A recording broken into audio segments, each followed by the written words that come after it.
Hello class 10। Acid base और salt हमने शुरू किया था, ठीक है। इंट्रोडक्टरी पार्ट हो गया था, what are acid, what are bases, what are salts and how will be distinguish between these terms, या हम कैसे पहचानेंगे, ठीक है ना कुछ। और उसके बाद हमने इंडिकेटर की बात करी थी, इंडिकेटर जो इंडिकेट करे कि कौन सा एसिड है कौन सा बेस है। एक टर्मिनोलॉजी हमने और यूज़ की थी आपके साथ, यूनिवर्सल इंडिकेटर, जो अभी आगे चैप्टर में आएगा। अभी universal indicator is that indicator which measures which is acid, which is base as well as strength of acid and base। Okay, मतलब कौन एसिड है कौन बेस है ये तो मेजर करेगा ही करेगा।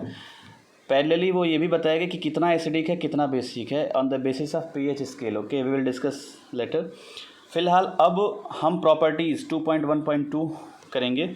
अब प्रॉपर्टीज़ स्टार्ट हो रही है, तो मेरा एक सजेशन है आपको इसके लिए आप करेंगे ये कि जैसे बहुत मतलब रिएक्शंस आते जाएंगे ना, तो ऐसे पैराग्राफ पढ़ने के बजाय ऐसा करें आप कि आप दो टेबल बना लेंगे इसमें। जैसे पहला ऐसे एसिड बना लिया, इधर बेस बना लिया। इससे क्या होगा ना, मैं आपसे बताऊं, उस आपके 5 चैप्टर अगर हैं केमिस्ट्री में, तो उस 5 चैप्टर का समराइज़ करके नोट्स ओनली 20 पेजेस में बनाया जा सकता है। 20 टू लेस देन 20 भी हो सकता है वो, ठीक है। अब एसिड बेस साल्ट का तो आप ये मान लीजिए एसिड बेस साल्ट हो गया और इसके पहले केमिकल रिएक्शन इक्वेशन है। ये दोनों चैप्टर का आप 4 या 3 पेज में आप बना सकते हैं। 2 2.5 पेज में नोट्स बन जाएगा समराइज़ करके। मैं प्रोवाइड करा दूंगा, अगर मैं बना पाऊँगा तो मैं खुद आपको दे दूँगा वो चीज़, नहीं तो आप खुद ट्राई करें। तो जैसे फॉर एग्ज़ाम्पल ये एसिड और बेस का 2 ऐसे टेबल बना लिया। अब पहला लिख दिया रिएक्शन विथ मेटल, एक लाइन लिखा कि क्या बनेगा उसमें, एक रिएक्शन एग्जांपल लिख दिया, बस 2 लाइन में ये कंप्लीट हो जाएगा। बेस में भी वही कर दिया, reaction with metal, reaction with non metal, ऐसे ऐसे 4-5 पॉइंट में जितने रिएक्शन अभी हम डिस्कस करेंगे वो इस तरह से आप मतलब 8-10 लाइन में 4-5 पेज का कंटेंट रख सकते हैं। बात समझ में आ रही है ना। तो ये मैं आपको एक एडवाइस कर रहा हूँ, it's up to you how will you make notes. चलिए, उससे आसानी आपको ये होगी पढ़ने में, याद करने में, लिखने में। वो एक टेबुलर फॉर्म में रहेगा तो आपके पास पॉइंट्स रहेंगे, आप फटाफट एग्ज़ाम में भी यूटिलाइज कर सकते हैं उसको। चलिए, अब पहला है कि how do acids and bases react with metal. तो पहली बात मैं आपको अभी यही बता रहा हूँ कि दोनों केस में हाइड्रोजन गैस लिबरेट होती है। तो कभी कभी क्वेश्चन ऐसे पूछा जा सकता है, which gas evolves when acid react with metal, तो hydrogen gas. Which gas is evolve when basis react with metal, तो in both the cases hydrogen gas liberated. How we will see now. अब देखिए ये experiment है, ये आप अभी तो ये एक्सपेरिमेंट ये कर नहीं पाएंगे, लेकिन एक्सप्लेन मैं कर देता हूँ। चलिए, the activity need the teacher's assistance, जो कि मैं हूँ ही, मतलब virtually. Set an apparatus like this. 2.1 take about 5 ml of dilute sulphuric acid. Sulphuric acid is H2SO4, मतलब हमको फाइनली क्या लेना है, एसिड लेना एक टेस्ट ट्यूब में। And add a pieces of zinc granules, zinc के छोटे छोटे पार्ट्स होते हैं वो इसमें ऐड करना है, इस H2SO4 में। बात समझ में आ गई, जिंक को हमें ऐड करना है, ठीक है। अब zinc is a metal and H2SO4 is a acid, मतलब मेटल का रिएक्शन किसके साथ, एसिड के साथ। Okay, what do you observe on the surface of the zinc granules, इसके सर्फेस पर कुछ कुछ आएगा। Pass the gas being evolve through the soap solution, soap solution से गैस को पास करना, जो भी गैस इवॉल्व होगी। अब देखेंगे हम, why are bubbles form in the soap solution, क्यों फॉर्म हो रहे हैं बबल्स सोप सोल्यूशन में, बबल्स बनेगा, हाँ ठीक है। Burning candle near a gas filled bubble, एक second, take a burning candle near a gas filled bubble. Okay, gas filled bubble वाला जो उसके करीब हमें एक कैंडल लेके जाना है, ठीक है ना। What do you observe, repeat this activity with HCl, HNO3 and CH3COOH। Are the observation all 3 cases are same और डिफरेंट, ठीक है। इस तरह से apparatus आपको फिट करना है, ध्यान से देखें आप। यस, ये आपका ये टेस्ट, हाँ दिस इज़ टेस्ट ट्यूब। इसमें हमने डाइल्यूट सल्फ्यूरिक एसिड पहले लिक्विड फॉर्म में डाला है, जिंक ग्रेन्यूल्स मतलब जिंक के कुछ पार्ट्स इसमें डालें। हाइड्रोजन गैस इसमें देखिए ऑलरेडी इसने मेंशन कर रखा, हाइड्रोजन गैस के बबल्स हैं ये, ठीक है ना। ये डिलीवरी ट्यूब है, इसमें जब आएगा तो सोप सोल्यूशन में हमने डाला तो यहाँ बबल फॉर्मेशन होगा ना, ये बबल इस तरीके से कुछ सोप सोल्यूशन हम क्यों ले रहे हैं ना, आप देखे होंगे जब आप कपड़े भी धुलते हैं तो वहाँ बबल्स ऐसे आसानी से फॉर्म हो जाते हैं, निकलता है उसमें से कभी कभी, है ना। तो यहाँ जब इसमें गैस आएगी तो वो सर्कुलर फॉर्म में बबल्स बना के ऊपर की तरफ निकलेगा। बात समझ रहे हैं आप मेरी? सोप सोल्यूशन इसलिए यहाँ लिया गया है। अब जो ऊपर आएगा, ऊपर जो बबल यहाँ निकल रहा है भाई, ये यहाँ लिक्विड फॉर्म में पूरा सब कुछ था ना सोप, तो ये बबल इस फॉर्म में निकल क्यों रहा है? क्योंकि इसके अंदर ये जो सर्कुलर फॉर्म है इसके अंदर हाइड्रोजन गैस भर चुकी है, और पूरा वो आउटर सरफेस पूरा लिक्विड है, इनर में हाइड्रोजन गैस भरा हुआ है। तो ये लिखा हुआ soap bubble filled with hydrogen, इस तरह से बबल निकलेगी। हाँ, और जैसे ही कैंडल इसके सामने लाएंगे तो burning of hydrogen is a fuel, hydrogen gas is a fuel, आपको पता होना चाहिए वो एक ईंधन है ना। तो जैसे ही आप कैंडल के पास लेके जाएंगे वो पॉप साउंड का आवाज़ आएगा। हाँ ठीक है ना, बर्निंग ऑफ हाइड्रोजन बर्न होगा और पॉप साउंड आएगी, ठीक है ना।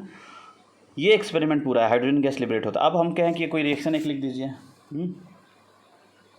तो इसी का ले लेते हैं कि जिंक, हमने ये एक मेटल है H2SO4 के साथ, जो कि एक लिक्विड एसिड है, इसके साथ रिएक्शन कराएंगे। एक चीज़ मेरी आप हमेशा ध्यान रखेंगे, metal are always electropositive, that means metal always get positive charge. Okay, in this sulphuric acid which is positive charge, H+ is positive charge, okay, and SO4 2 minus, sulphate ion minus, ये anion है, ये anion है। तो अब एक चीज़ और ध्यान रखेंगे आप कि जब भी पॉजिटिव आयन आएगा तो वो इसमें से डिस्प्लेस भी पॉजिटिव आयन को ही करेगा, मतलब H को ही करेगा वो। ये आप हमेशा ध्यान रखेंगे कि यार डिलीट हो गया, कोई बात नहीं, बात मेरी समझ में आ गई। H2SO4 कि मतलब अगर ये कैटायन है तो इस कैटायन को ही रिमूव करेगा, ना कि एनायन पे वो कोई अटैक करेगा। फॉर आप लोग के लेवल तक इतना ही आप अभी जाने, ठीक है ना। तो होगा क्या, ये जिंक जो है इस हाइड्रोजन को यहाँ से डिस्प्लेस करेगा और बनाएगा क्या, जिंक सल्फेट, जो कि एक सॉल्ट है। Zinc sulphate is a salt, और प्लस यहाँ से हाइड्रोजन गैस रिमूव हो जाएगी। तो हम कंक्लूड क्या कर सकते हैं कि when metal react with an acid it gives hydrogen gas plus salt, एक सेकेंड, प्लस सॉल्ट, ये है हमारा कंक्लूजन। ओके, चलिए। Yes, note that the metal in the above reaction displaces hydrogen atom from the acids as hydrogen gas, जैसा कि हमने आपको बताया, and forms a compound called a salt. Thus the reaction of a metal with an acid can be summarized as what? Acid plus metal, salt plus hydrogen, जो कि हमने अभी ऊपर डिस्कस किया आपके साथ। बेस के केस में बेटा सेम होता है। देखिए, can you right the equation for the reaction you have observe. अच्छा भाई, ये होमवर्क मैं आपको दे रहा हूँ। इसके अलावा भी कुछ एसिड्स था ना, जैसे फॉर एग्जांपल रिपीट करनी थी एक्टिविटी आपको, तो HCl HNO3 एसिड दोनों हैं, CH3COH which is a weak acid known as ethanoic acid और acetic acid. Remember these terms because question में कभी कभी आ जाता है कि write the name of this acid. तो इसका दो नाम है, एक तो इथेनोइक एसिड है और एक है acetic acid. Acetic acid is a common name and ethanoic acid is IUPAC name. Okay, हम दोनों नेम में डिफरेंस देखेंगे in the chapter 4 which is carbon and its compounds, कि IUPAC नेम और कॉमन नेम में what is the difference. Okay, see now, हाँ, तो इसके लिए ये होमवर्क है आपका कि उन तीन एसिड HCl HNO3 और CH3COH, ये तीन एसिड के लिए सेम रिएक्शन दोहराना है। जिंक मेटल के साथ उसका रिएक्शन करा के देखना कि कौन सा सॉल्ट बन रहा है, और हाइड्रोजन गैस तो एट लास्ट निकलेगा ही निकलेगा, आई टोल्ड यू। ओके, अब सेम रिएक्शन आपको बेस के साथ भी देखना है। देखिए वही होगा, देखिए, place a few pieces of granulated zinc metal in a test tube. Test tube में पहले जिंक मेटल डाल लेंगे। Add 2 ml of sodium hydroxide solution. अब सोडियम हाइड्रोक्साइड NaOH, अब ये बेस है, मैंने बताया था OH है ना, sodium hydroxide solution, and warm the content of the test tube. Test tube को फिर ये डालने के बाद दोनों चीज़ें NaOH और जिंक ग्रेन्यूल, ये आपको गर्म करना है, repeat the rest of the steps as in the activity 2.3 and record your observation. तो सेम चीज़ आएगी। देखो भाई, कॉमन यही है कि एसिड की जगह वहाँ बेस ले लेना है और जिंक ग्रेन्यूल तो डालना ही डालना है, और उसके बाद सारी प्रक्रिया वही दोहरा लेनी है। तो वहाँ क्या आएगा, एसिड के केस में हुआ है, तो बेस के केस में क्या आएगा, यहाँ भी देखिए क्या हुआ है ये मेटल,